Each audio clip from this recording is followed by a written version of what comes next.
Imagine your father and brother killed in battle. Their severed heads displayed on spikes above a city gate as a warning to all. Now imagine you are just 18 years old, standing in the snow at the head of tens of thousands of men, fighting the bloodiest battle ever fought on English soil for Edward IV. Their stakes were simple: win and seize the crown of England, or lose and share the same fate as his king. In 1461, England was 6 years deep into the Wars of the Roses, a brutal fight for the throne between two royal families, the House of Lancaster and the House of York.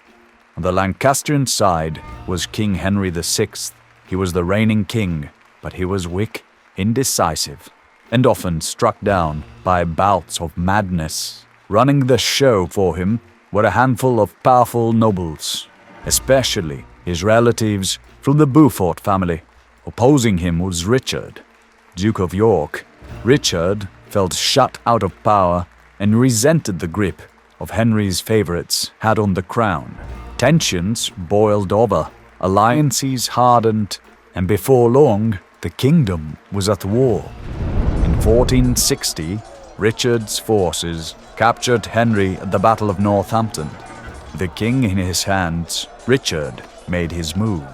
He claimed the throne for himself, but even Richard's closest allies weren't ready to throw out the king altogether. Instead, Parliament passed the Act of Accord.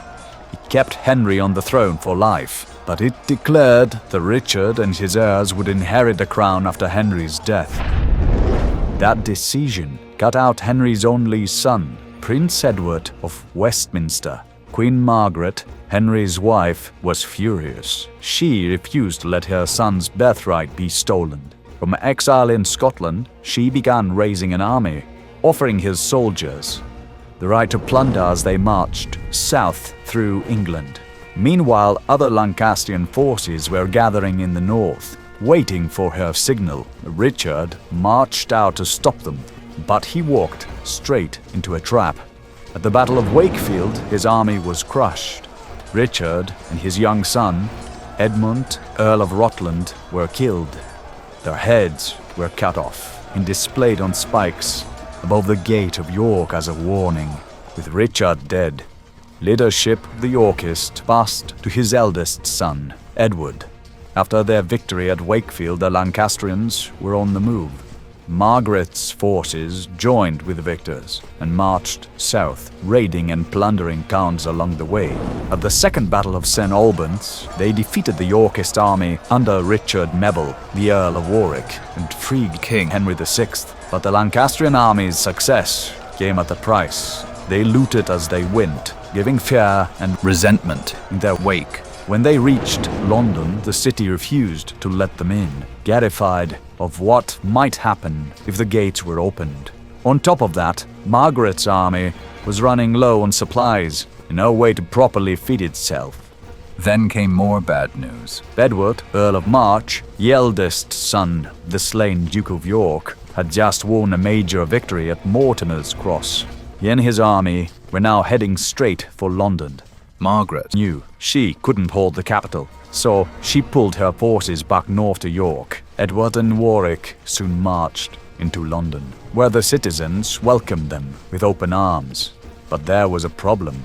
They no longer had King Henry in their custody. To keep their cause alive, they needed something bigger. So, on March 4th, Warwick declared Edward as King Edward IV. This time the claim stuck. Many nobles who had resisted Richard of York's bid for the throne now sided with Edward. They saw Margaret's defiance of the accord, the agreement that Richard would succeed Henry, as a betrayal.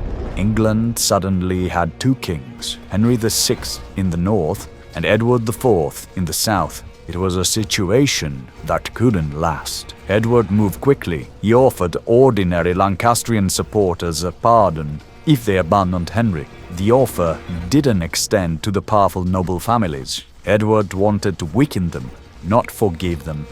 Then he marched north. The Yorkist army advanced in 3 columns. Warwick's uncle, Lord Fauconberg, went ahead to clear the road to York.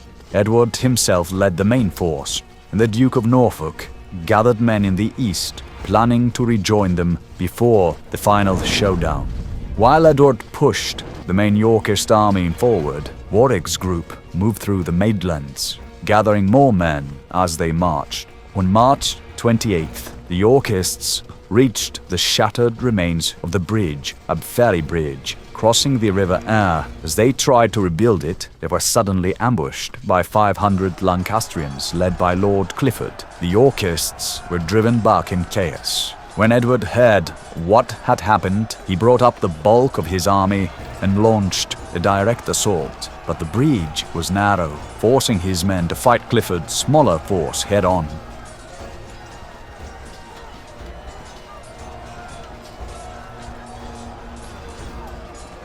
The Yorkists had the numbers, but the bottleneck stripped away their advantage. To break the deadlock, Edward sent Lord Fauconberg and his cavalry to cross the river further upstream. At Castleford, the ford suit had been guarded by Henry Percy, Earl of Northumberland, but he arrived too late. By then, Fauconberg had already crossed and was racing down up Clifford's flank. The Lancastrians were forced to retreat, but they didn't get far. They were hunted down and wiped out. Lord Clifford himself was struck in the throat by an arrow and Killed. the enemy cleared from the area. The Yorkists finally secured Ferrybridge, rebuilt the crossing and pushed on. That night they camped at Sherburn. Just a few miles away, the Lancastrians gathered their army at Dadcaster, north of the village of Towton. At dawn, both sides broke camp under dark skies and fierce winds. It was Palm Sunday, the holy day on the Christian calendar, but there would be no peace. Some records told what followed the Battle of Palm Sunday Field, but most came to know it by another name, the Battle of Towton. The armies that gathered at Towton were massive, some of the largest ever seen in England. Contemporary sources claimed each side had hundreds of thousands of men, but that was almost certainly an exaggeration. Modern historians put the real number closer to 50,000 to 65,000 combined. Still huge, nearly 2% of the entire population of England at the time. Most of these soldiers were young men in their 20s, hardened veterans, who had already fought in earlier battles of the war. They knew exactly what awaited them. The Lancastrians had a major witness. Their king, Henry VI, frail in both body and mind, stayed back in York with Queen Margaret. By contrast, the Yorkists had Edward, just 18 years old, tall, confident, and already a commanding figure in full armor. He preferred bold, aggressive tactics, and at Towton he would lead from the front. His presence inspired his men and held them together through what was to be an exhausting and bloody struggle. This wasn't just another battle. Around 3/4 of England's nobility took part at Towton. 8 major lords fought for the Yorkists, while at least 19 sided with the Lancastrians. Not every Yorkist leader made it to the field.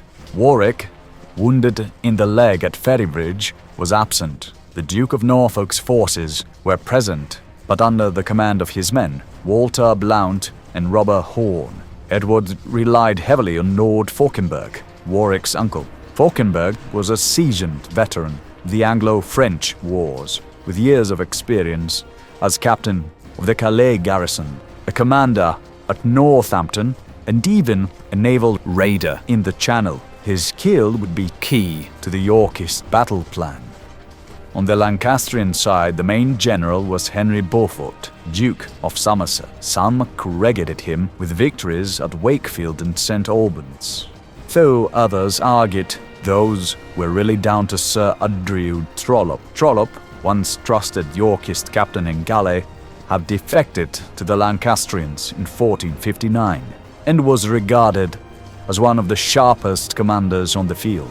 The other Lancastrian leaders included Henry Holland, Duke of Exeter, the Earl of Northumberland, Lord Cross, and Lord Dacre. But one important figure was missing.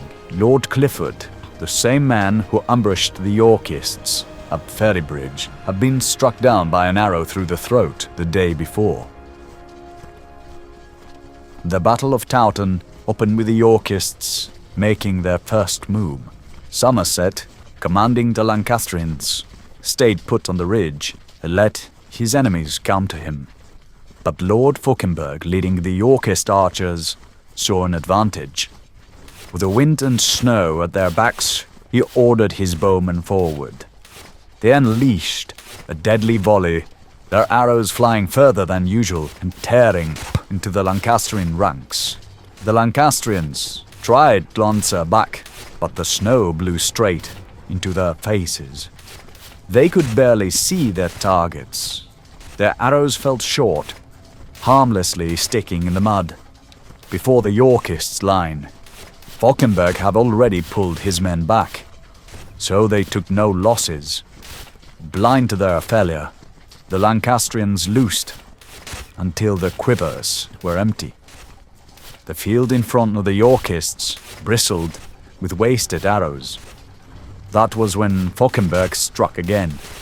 He ordered another volley, and when his men ran dry, they stooped, plucked the enemy's arrows from the ground, and shot them back. Unable to endure it, the Lancastrians surged down the slope, forcing close combat. The Yorkist archers fired the last few volleys before retreating behind the men-at-arms, leaving thousands of arrows on the ground to trip and slow the advance. Edward rode along the Yorkist line where the nobles had gathered. At just a king, Edward IV was already a giant, the tallest king in England's history. Dashing, fearless, and bold, he led from the front. He reminded them why they were there, that they had chosen him as their king, that his rights had been stolen, and that the crown was theirs to win back. Then he gave them a choice. If any man had no stomach for the fight, he was free to leave. The answer came back in a roar. The soldiers shouted as one that they would follow Edward to their death if need be. Hearing their pledge, the young king thanked them. Then he leapt down from his horse, drew his sword, and swore that he would leave or die at their side.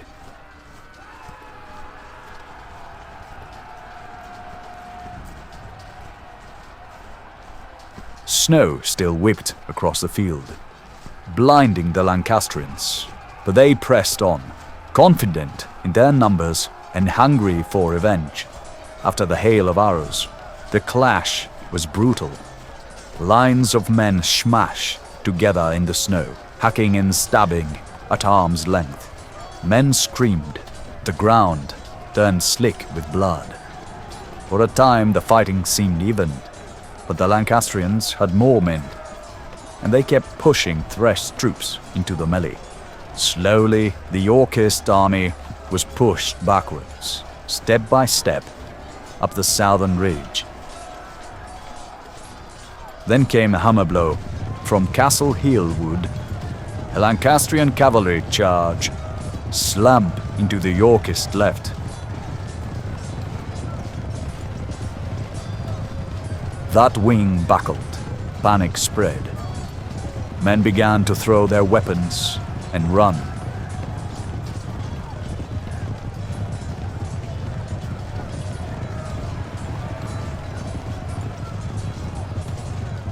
In that desperate moment, Edward himself charged in.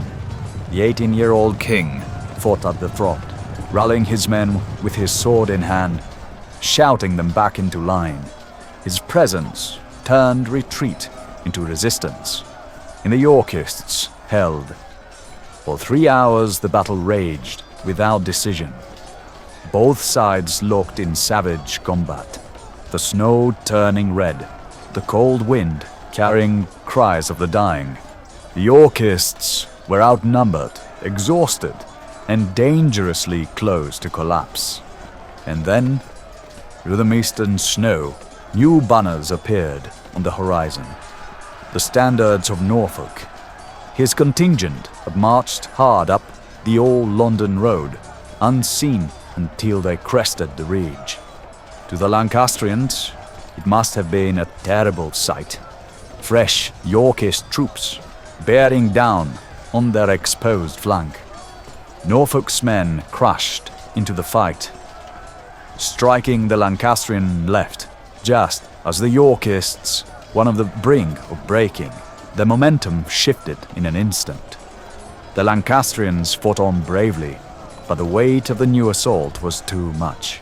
By the end of the day, their line splintered. Groups of men began to flee. Chroniclers later claimed the combat lasted for 10 bloody hours. A battle of unimaginable endurance that left the snow-covered fields of Towton littered with the dead. As the Lancastrian line finally broke, their retreat turned into a slaughter. Exhausted and desperate men tore off their helmets and armor to run faster, but without protection, they were easy prey.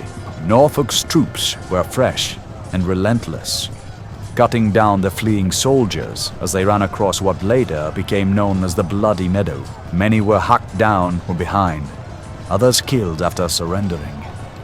Before the battle, both sides had ordered no quarter, and after 10 hours of brutal fighting, the Yorkists were in no mood for mercy. The rout was even deadlier than the battle itself. Men rushed into the icy waters of Quebec, dragging one another under in a crush to escape. Chronicles describe bodies piling up so thick that survivors fled across bridges made of the dead. As for the death toll, medieval chroniclers claim staggering numbers. Some said 28,000, others as many as 38,000. More recent research suggests the real total may have been far lower, closer to 3,000 or 4,000.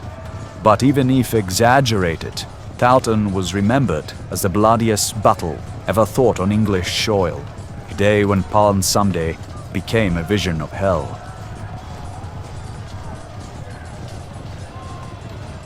When word of the defeat reached him, Henry fled north into exile in Scotland with Margaret and their son. A handful of nobles followed, but Towton had broken the House of Lancaster. Their strongest lords were dead or scattered, their grip on the north destroyed. Edward wasted no time. He declared dozens of Lancastrian nobles traitors, but spared many who bent the knee, preferring loyalty over vengeance.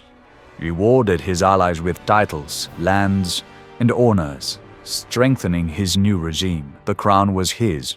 England had one king, young bold Edward IV, but the Wars of the Roses were far from over. England had a Yorkist king, for now.